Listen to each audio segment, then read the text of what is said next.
O senhor não conheceu Araceli? Nem o pai? Não. Em algum dia do próximo ano, Paulo Elau, Dante Brito Michelini e seu pai, Dante de Barros Michelini, serão julgados pelos crimes de que são acusados. A morte de Araceli, a ocultação do corpo, o rapto, a aplicação de barbitúricos, a prisão em cárcere privado, o tráfico e consumo de entorpecentes. Paulo e Dantinho poderão ser condenados a algumas dezenas de anos de prisão. Dante Michelini, pai, responsabilizado apenas pelo cárcere privado, a um mínimo de 2 anos. Os 3 acusados pertencem a 2 das mais conhecidas famílias do Espírito Santo. Os Michelini estão entre os maiores proprietários de terras do estado, com interesses também na indústria e no comércio. Os Elau estão entre os maiores comerciantes, com grandes interesses na hotelaria e no ramo imobiliário. O Dante Michelini, pai, pesa a acusação de haver mantido a menor em cárcere privado 2 dias no sótão do seu bar em Camburi. Contra os 2, o Elau e Dante Filho, pesa contra eles a acusação de haverem os 2 ministrado a infeliz e desditosa menor tóxico, substância tóxica, e haverem ainda, de maneira violenta, mantido congresso carnal com a infeliz menina.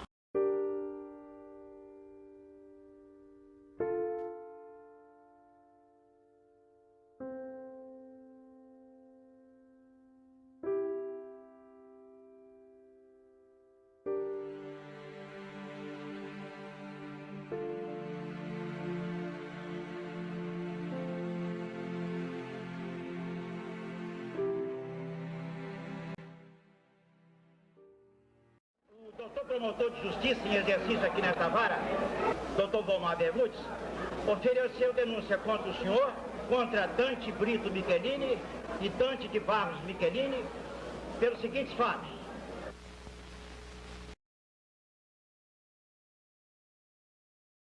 Na época do crime, Araceli não tinha completado ainda 9 anos de idade. Todos os dias saía às 4h30 da tarde do Colégio São Pedro e caminhava até a esquina das avenidas Ferreira Coelho e César Elau para tomar o ônibus que a levaria para casa no bairro de Fátima, município de Serra. Sua mãe, Lola Cabreira Crespo, preocupada com os atrasos constantes de Araceli, havia pedido à direção do colégio que liberasse a filha mais cedo, às 4h10, para que pudesse tomar o ônibus de 4h30. Numa quarta-feira ela saiu mais cedo, no horário normal perdeu o ônibus. Chegou em casa muito tarde. Então, no outro dia, ela faltou ao colégio. Na sexta-feira, ela me trouxe um bilhete que a mãe havia pedido para soltá-la mais cedo. Como a mãe não veio ao colégio, nunca tinha conhecido a mãe nem o pai, então não tinha conhecimento da assinatura dos pais. E ela tinha uma amiguinha, uma tal de Clarice, que eu mandei perguntar ao pai dela, pelo pai dela, se era verdade que ela tinha mandado esse bilhete. E ela mandou dizer para mim que eu acreditasse nela, porque o bilhete era dela mesmo, e que eu deixasse a filha dela sair. Eu deixei ela sair de segunda a sexta-feira.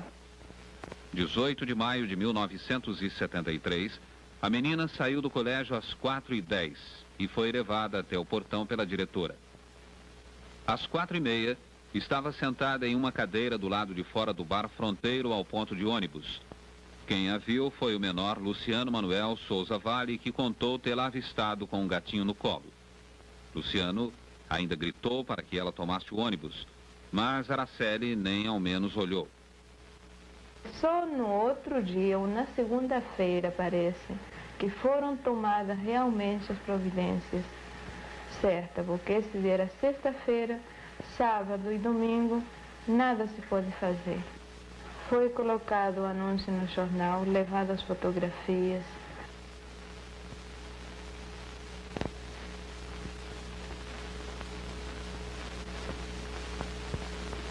Segundo o promotor, Araceli era uma criança precoce, fisicamente desenvolvida, aparentava mais de 10 anos e passou a ser desejada por Paulo Elau e Dantinho Michelini, que, nos termos da denúncia, passaram a cobiçá-la e disputá-la para suas façanhas e orgias. Araceli era uma menina ou uma menina moça? Era uma menina e com o corpo de menina moça. Minha filha adorava o pai dela. Adorava mesmo. Ela, todas as tardes, quando o pai chegava, ela corria o portão e abria o portão. Era ela e o Radá que entrava no carro, vinha. Chegava em casa, punha o chinelo para ele, dava a toalha para secar o suor, perguntava o que ele queria beber, se queria água, ou queria alguma coisa assim, um drink, alguma coisa. Adorava o irmão. Jamais chamou de Carlinho pelo nome. Era Nenê que ela chamava. Todas as bonecas tinham nome, tinha apelido as bonecas. Um dia ela dormia com uma boneca, outro dia ela dormia com a outra. O dia que ela saiu, sexta-feira, deixou o ursinho na cama dela.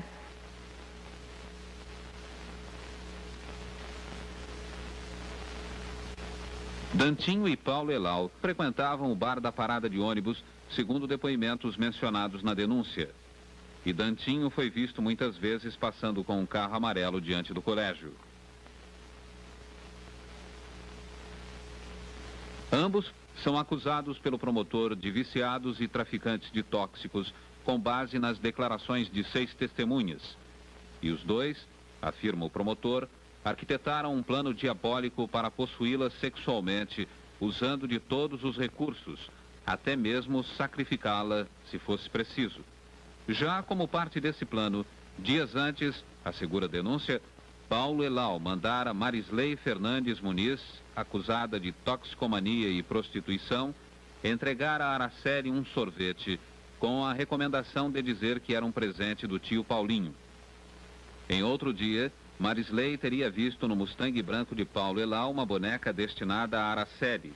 A história da boneca foi a seguinte: uma vez nós nos encontramos em Camburi, então ele me disse que estava a fim de agitar uma. Então eu perguntei qual. Ele disse que estava a fim de uma menininha.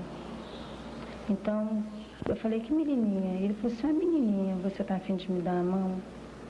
Eu falei, depende. Ele falou assim, eu quero que você leve essa boneca para essa menininha. Aí eu olhei para a boneca, achei a boneca bonitinha, Lalá e Lulu, uma bonequinha que carrega um cachorrinho. Então eu falei bem assim, olha, essa bonequinha eu não vou levar para ninguém, essa bonequinha vai ficar comigo mesmo. Na brincadeira falei, na brincadeira levei a boneca. A boneca. Não reconheço. Nunca passou pelas suas mãos essa boneca? Nunca. Nunca presenteou, fez presente Nada. essa mulher? Nunca. Essa boneca pessoa Alguma. Nunca. Marisley, essa boneca que foi mostrada no tribunal, você conhece ela? Conheço. Essa boneca eu apanhei da mão dele, quando ele pediu que eu levasse essa boneca para a menininha dele. Com esses presentes, diz o promotor, foi sendo preparado o rapto e afastadas as possíveis suspeitas e desconfianças da menina.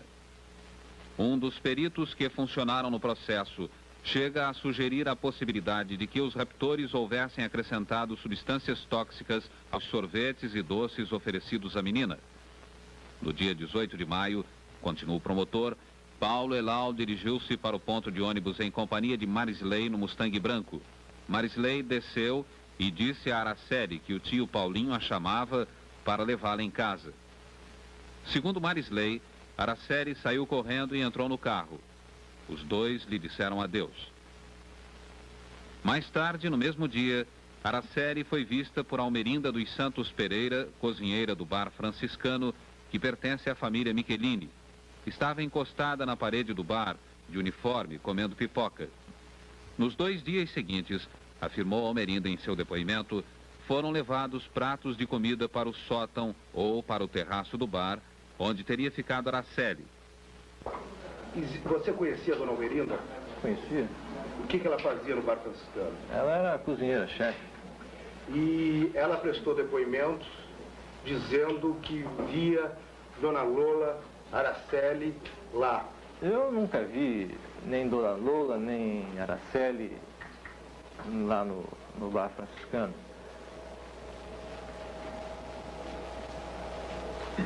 Agora,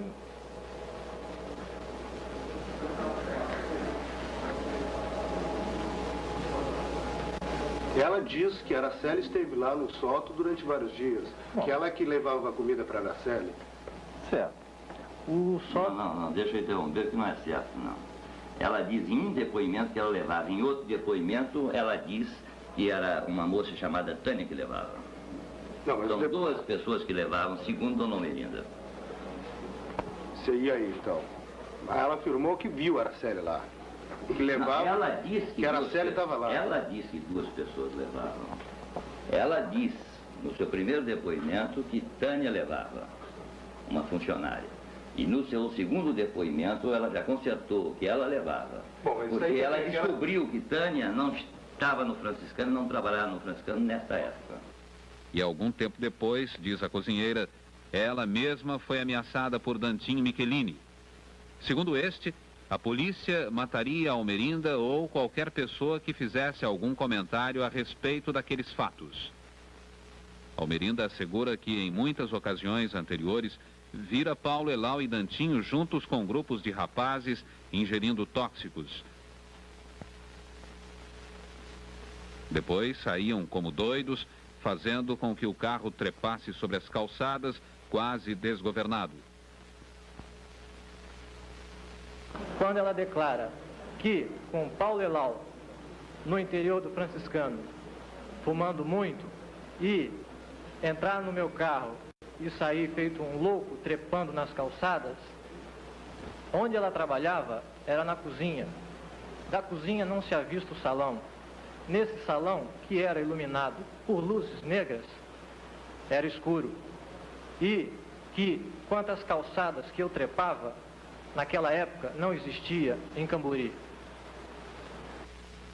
Araceli, narra o promotor na denúncia, foi mantida em cárcere privado no bar franciscano até o domingo, 2 dias depois de seu desaparecimento. Nesse tempo, segundo o promotor, a menina foi mantida sob efeito de entorpecentes e submetida a violências sexuais. Como prova, aponta as marcas encontradas nos órgãos genitais e região dos seios do corpo identificado como de Araceli. As marcas foram vistas inclusive por Marisley, quando levada por Paulo Elau ao ponto onde foi jogado o corpo. A intoxicação por barbitúricos foi constatada pelos peritos do Instituto Médico Legal Carlos Éboli.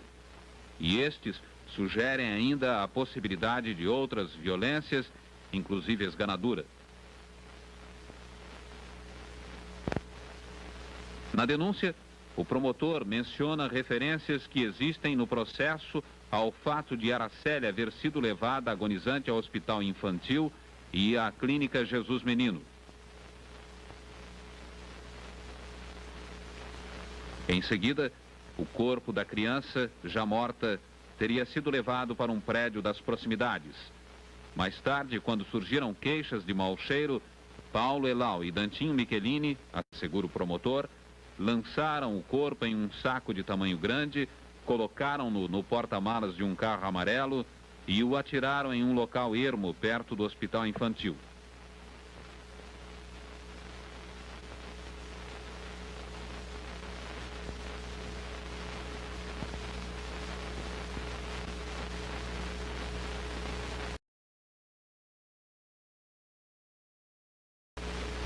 O fato foi presenciado por Wilson Cabral Gomes, que disse haver sido ameaçado com um revólver por Paulo Elau, quando este ficou de guarda ao volante para que Dantinho levasse o corpo para o matagal. Todos os fatos, assegura o promotor, eram do pleno conhecimento do pai de Dantinho, Dante de Barros Michelini, dono do bar franciscano. Segundo a denúncia, Dante tudo fez para dificultar, desviar e prejudicar as investigações policiais, valendo-se de suas ligações com algumas pessoas da cúpula da polícia, como o capitão Manuel Araújo. Em certa ocasião, chegou a apresentar um fragmento de tecido que seria da saia de Araceli e que ele afirmava haver sido desenterrado do quintal da casa de Fortunato Pitim, um jovem que morrera meses antes e que seria então o assassino de Araceli. Araceli viveu pouco e morreu aos poucos. Seu desaparecimento foi no dia 18 de maio de 1973. Durante alguns dias, A polícia, parapsicólogos e videntes garantiam que a menina estava viva. Mas ela começou a morrer para a opinião pública no dia 24 de maio, quando um garoto de 15 anos, Ronaldo Monjardim, foi caçar passarinhos perto de sua casa, nas imediações do Hospital Infantil de Vitória.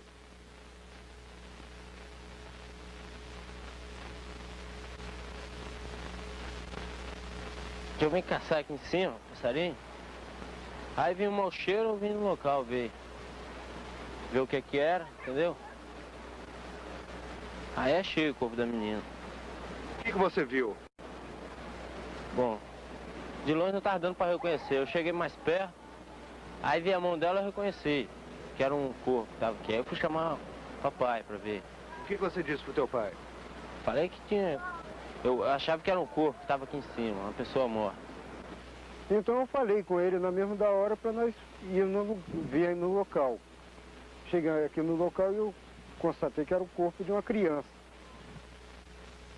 Parcialmente devorado por animais, o corpo de Araceli foi levado para o Instituto Médico Legal de Vitória. A polícia teve de usar até peneiras para garimpar no local do achado dentes e outras partes. O pai de Araceli, o espanhol Gabriel Crespo Sanches, foi o primeiro a reconhecer a filha no Instituto Médico Legal pelas mãos e por uma marca na perna.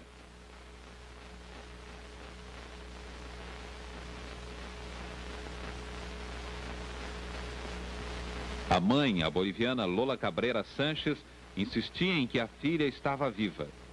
Vi esse corpo. Fui 2 vezes, mas ninguém me deixou ver. Era preciso desfazer as dúvidas. E foi um dos acusados, Dante de Barros Michelini, quem sugeriu um exame de arcada dentária. O próprio Dante redigiu as perguntas feitas aos 2 dentistas escolhidos como peritos. No dia 30 de junho, os 2 peritos deram seu laudo. Era Araceli. Doutor, no exame, houve sinais de violência? Bem, na reconstituição das arcadas, no exame do crânio, de fato nós constatamos algumas fraturas das porções ósseas alveolares. Tudo indica naturalmente a evidência de algum trauma. Poucos dias depois da perícia dentária, um dos peritos do Instituto Médico Legal de Vitória também dava seu parecer. O corpo era de Araceli. Mas nem assim foram afastadas todas as dúvidas. No Instituto Médico Legal Carioca, foi feito o exame mais completo. Na verdade, o corpo de Araceli foi praticamente todo ele reconstituído e minuciosamente analisado. E os peritos concluíram: os restos mortais eram mesmo de Araceli. A causa da morte, segundo os peritos, intoxicação por barbitúricos e, provavelmente, asfixia por esganadura.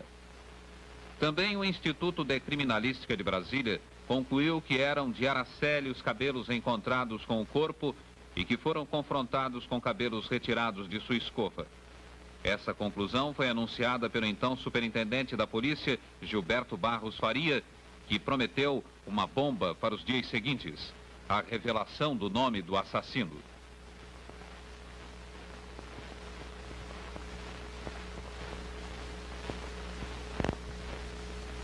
Quando Paulo Elau, Dante e Dantinho Michelini forem a julgamento, estarão em questão apenas os crimes relacionados diretamente com a morte de Araceli. Mas nestes 4 anos e meio, pelo menos mais 4 mortes foram, justa ou injustamente, relacionadas com este caso. A primeira dessas mortes foi a de Fortunato Pitim Neto, de 17 anos, que morreu no dia 24 de abril de 73, no mesmo dia em que foi encontrado o corpo da menina. 2 anos depois, o pai de Fortunato contou à Comissão Parlamentar de Inquérito da Assembleia Legislativa que seu filho, toxicômano, foi internado na Santa Casa de Misericórdia de Vitória no dia 21 de maio de 73. No dia seguinte, quando o pai o visitava, Fortunato se recusava a tomar uma injeção de Valium receitada pelo médico Jefferson Ferreira Nunes. Ante a insistência do médico, da enfermeira e do pai, Fortunato estendeu o braço e disse: querem matar? Podem matar. A enfermeira começou a aplicar a injeção. E não aplicar ainda mais de 1 centímetro quando o rapaz deu um grito e desmaiou. A enfermeira disse que era normal e aplicou os 9 centímetros restantes. Nunca mais Fortunato recobrou a consciência. O pai formou uma junta médica que não conseguiu salvá-lo. Ele morreu 2 dias depois. Um dos médicos da junta quis providenciar uma autópsia, mas o pai não concordou. Fortunato foi sepultado com atestado de óbito que aponta como causa da morte malária e hepatite tóxica. Constantino Pitim disse que nunca suspeitou de nada, até ser chamado por um delegado da Polícia Federal, Lincoln Almeida, que lhe teria dito que tentavam responsabilizar Fortunato pela morte de Araceli para inocentar Paulo Elau e Dantim Michelini. Um dos indícios disso foram as diligências de que participou Dante Michelini na antiga residência da família Pitim, onde disse haver encontrado pedaços de pano que no início se afirmou serem do uniforme de Araceli. Essas diligências visariam confundir a polícia e afastá-la do rumo certo. O corpo de Fortunato Pitim foi exumado em setembro do ano passado. Os peritos nada encontraram de suspeito, mas disseram no relatório: o uso intempestivo de diazepam Valium em dose elevada desencadeou uma série de complicações clínicas e neurológicas não citadas no relatório médico hospitalar, que culminaram com a morte da vítima. Uma prova da tentativa de acusar Pitim seria o recado mandado pelo agente funerário Arnaldo Neres, da Santa Casa, à mãe de Araceli, no dia da morte de Fortunato. Neres teria entregue um cartão de visita a Maria Anita Cavaquini, empregada de uma amiga de Dona Lola, pedindo à mãe de Araceli que lhe telefonasse, pois tinha coisas importantes a falar a respeito da morte da filha. A segunda morte, justa ou injustamente relacionada com o desaparecimento de Araceli, foi a de Jorge de Barros Michelini, irmão de Dante e tio de Dantim Michelini. Jorge, que também chegou a participar de diligências policiais, teria sido visto várias vezes em companhia de Dona Lola, mãe de Araceli, no bar franciscano. Esse é o testemunho da cozinheira Almerinda dos Santos Pereira. Jorge é citado também por outra testemunha, Bertoldo Geraldo de Lima, ex-motorista da família Michelini e especialmente de Jorge. Segundo Bertoldo, no dia em que os jornais publicaram que o superintendente de polícia anunciava uma bomba no caso Araceli, ele, Bertoldo, levou Jorge e Dante Michelini à superintendência de polícia. Dante levava na mão uma máscara de velho que colocou no rosto antes de entrar na superintendência onde ficou. O motorista afirma haver visto de novo a máscara na casa de Jorge dias depois. Jorge Michelini morreu no dia 14 de janeiro de 75. Participava de um pega com vários outros carros quando foi fechado de madrugada por um ônibus da aviação Penedo que estava atrasado, já bem além do horário de sua última viagem. O carro de Jorge bateu num poste que desabou sobre o teto do Opala e matou o motorista. As outras 2 mortes são as do sargento da Polícia Militar José Homero Dias e do traficante de tóxicos José Paulo de Souza, mais conhecido como Paulinho Bocanegra.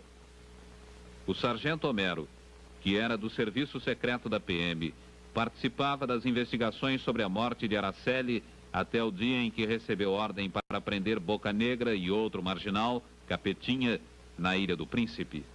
Na diligência, em que chefiava um destacamento de soldados, Homero foi morto a tiros. Levado à justiça, Bocanegra acusou o soldado Jair Oliveira de haver matado o sargento com um tiro de calibre 38, quando ele, Bocanegra, só tinha um revólver 32. O laudo pericial não confirmou as acusações de Bocanegra. As balas retiradas do corpo do sargento foram disparadas por 2 revólveres diferentes, mas ambos de calibre 32.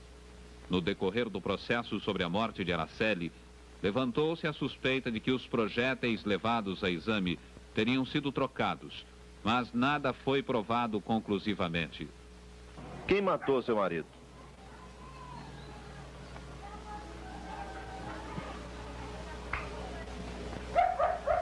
Pergunta difícil para responder, porque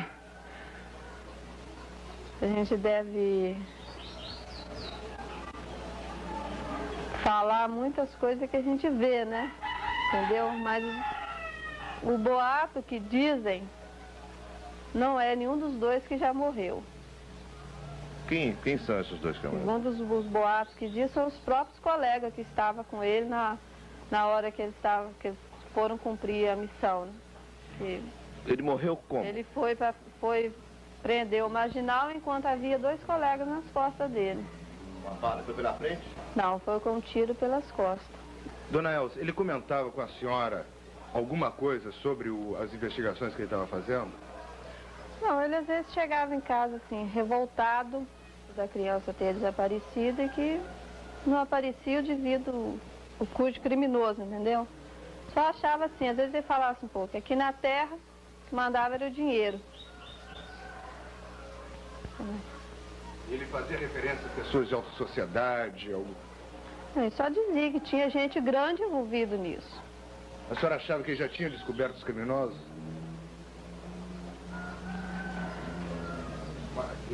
Da senhora, a impressão que a senhora tinha? Eu acho que sim. O sargento Homero morreu em novembro de 73. Em fevereiro de 76, Bocanegra foi morto na carceragem da Superintendência de Polícia Civil por outro detento, Flávio Bernardino dos Santos, para lá removido 2 dias antes. Bocanegra morreu com 27 facadas. Bem, eu posso lhe garantir que nem conhecia Bocanegra e nem gastei nada. Como não gastei nada com ninguém, a não ser, entende, agora com meus advogados e anteriormente, então, conforme o doutor Brandino disse que eu gostava de subornar todo mundo, a ele eu subornava com o ordenado mensal de 1.000 cruzeiros. Recebi 2 propostas, uma do senhor Dante Michelini diretamente para que eu subornasse uma das principais testemunhas do processo, o ex-motorista da família, Bertoldo Lima, que atualmente é motorista de táxi. Esse rapaz seria subornado com a importância de 10.000 cruzeiros para desmentir depoimentos aprestados à polícia e ao perito Carlos Hebe no Rio de Janeiro. Logo em seguida, um cidadão chamado Antônio Rode, que atualmente é genro do senhor Dante Michelini, me ofereceu um cheque de 100.000 cruzeiros para que com ele eu arranjasse 2 pistoleiros para assassinar o deputado Clério Vieira Falcão, o principal acusador do caso Araceli. Essas propostas foram de imediato rechaçadas, razão pela qual o senhor Dante julgou que eu não tinha mais condição de ser seu advogado. As testemunhas que o doutor Brandino citou, que seria um funcionário até da televisão Gazeta de nome Timóteo, negou que tivesse visto.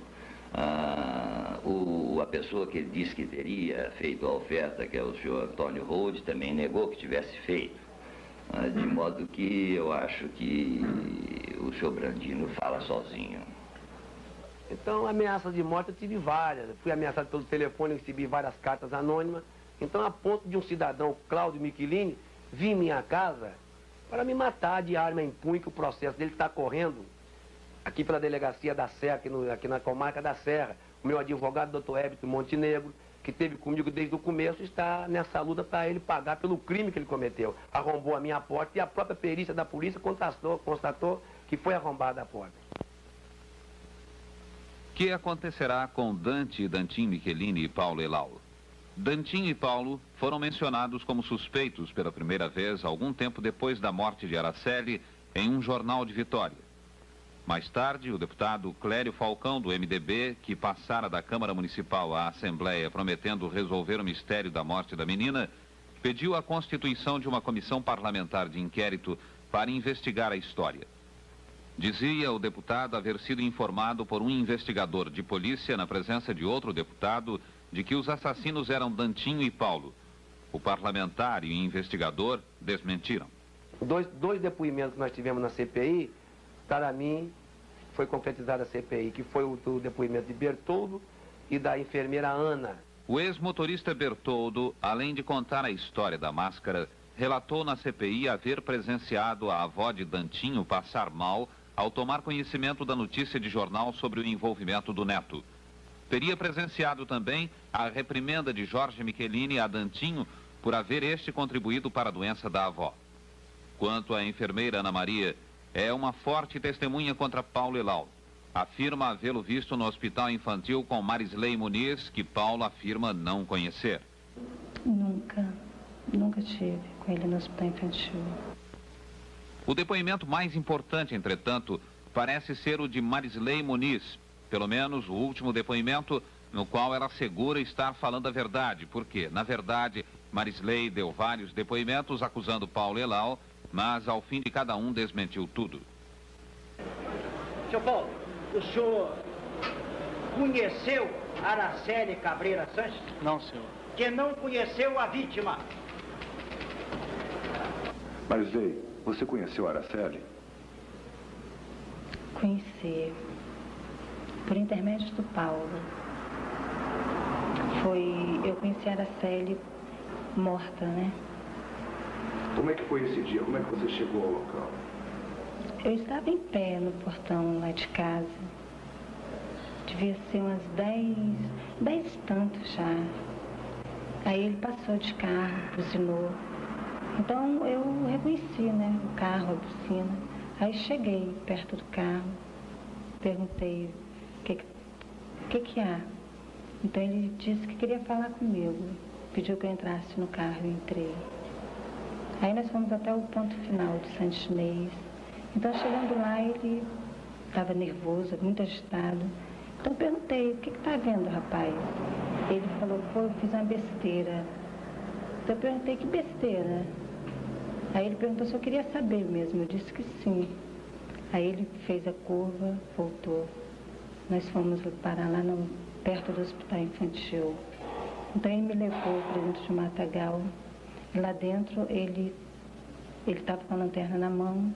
Então ele foi, clareou o corpo da menina. Foi onde eu vi a menininha morta. Mas eu só fiquei sabendo que tratava de Araceli depois, porque ele não havia mencionado o nome. Não conhecia, como é que eu vou ver? Eu não a conhecia. Quando acenderam a luz da sala lá, o senhor não reconheceu a Marisley? O senhor nunca a tinha visto antes? Não, nunca tinha visto. Logo após veio a cariação. Eu entrei dentro da sala, ou melhor, me levaram, né, até a sala onde ele se encontrava. Chegando lá dentro dessa sala, ele estava sentado. Aí o capitão Guilherme me perguntou se era aquele. É esse o Paulo Elau que você conhece? Eu disse que sim, que era ele mesmo. Então depois que ele me fez essa pergunta, ele chegou, deu um trompaço ainda no Paulo. Perguntou, como é que é, rapaz? A menina está dizendo que te conhece. Ele, essa menina é louca, eu nunca vi essa menina, eu não conheço essa menina. Então eu ainda olhei para ele e disse, rapaz, você é um artista. Então nos deixaram a sós. Quando nós ficamos a sós, tinha uma fotografia em cima da mesa, ao lado dele. Então ele olhou para mim, olhou para a foto e me disse, menina, você acha que eu teria coragem de fazer uma coisa dessa, uma monstruosidade dessa, com a menininha como essa? Pô, eu tenho sobrinha, tenho irmãs, tenho parentes. Eu acho que se eu tivesse que fazer, eu faria com uma, né, com um dos meus parentes, uma das minhas sobrinhas, não com essa menininha. Eu falei, rapaz, pelo amor de Deus, você fala logo, que eu já estou cansada, já tenho uma par de dia que eu estou aqui dentro, já não aguento mais isso. Fez um gesto, né, com a mão, apontou um fio que se encontrava no chão. Aí eu olhei, mas nem me toquei, não entendi na hora o que ele quis dizer com aquele gesto. Aí eu olhei para o fio, então ele fez um gesto com a mão de ameaça. Aí de repente eu senti medo ali diante dele, estava sozinha. Então eu disse que era mentira minha, que o Paulo Elau que eu conhecia não era ele, era um outro. Desmenti por medo. O que acontecerá com Paulo, Dantinho e Dante? Na denúncia que ofereceu contra os três, o promotor acusa Dantinho e Paulo dos seguintes crimes: rapto com emprego de violência, da qual resulta morte, punível com prisão de 8 a 20 anos. Destruição ou ocultação de cadáver com pena entre 1 e 3 anos. manter uma pessoa em cárcere privado, do qual resulte grave sofrimento físico e moral. A pena para este crime vai de 2 a 8 anos de prisão. Tráfico e consumo de entorpecentes, pena de 1 a 6 anos. As penas poderão ser ainda maiores se admitidas as agravantes alegadas pelo promotor. Motivo torpe, emprego de meio cruel, o fato de ser crime contra uma criança e de assegurar a impunidade dos criminosos. Dante de Barros Michelini é acusado do crime de manter Araceli em cárcere privado e pode ser punido com prisão de 2 a 8 anos, pelo menos. Serão mesmo eles os assassinos? O perito Carlos Éboli, já falecido, mas responsável por uma das muitas reviravoltas sofridas pela história, tinha opiniões claras e definitivas sobre a história toda. O crime, disse Éboli à Comissão Parlamentar de Inquérito, não foi cometido por uma pessoa só. As pessoas que o cometeram eram de inteligência média para cima, tinham recursos para manter o corpo da vítima oculto durante muito tempo e para dificultar o trabalho posterior da polícia. Tinham recursos também para obter ácidos e com eles desfigurar a vítima. Tinham recursos para obter uma mala e um automóvel para transportar o corpo. Nos últimos dias, a promotoria anunciou haver conseguido mais uma e talvez definitiva prova contra Paulo Elau. Seria o testemunho de 3 funcionários de uma oficina mecânica para onde Paulo levou seu Mustang branco na época do crime. Segundo os depoimentos, no carro havia manchas de sangue, gaze, álcool e cabelos longos, e um mau cheiro muito forte. Na semana passada, o Tribunal de Justiça do Espírito Santo concedeu habeas corpus a Dante e Dantinho Michelini para que respondam em liberdade ao processo. Poucas semanas, Paulo Elau já fora libertado por medida idêntica. O Paulo Elau foi solto. Você acha que isso vai dificultar a apuração da verdade? Que você possa sofrer pressões? Eu acho que a verdade já está apurada. É ele mesmo. E tudo bem. Eu o considero o assassino de Araceli. Só a justiça tem condições de pôr um ponto final na triste história de Araceli. Uma menina bonita, cujo nome queria dizer altar celeste ou pedra celeste. Araceli já não pode pedir justiça, mas ela terá de ser feita.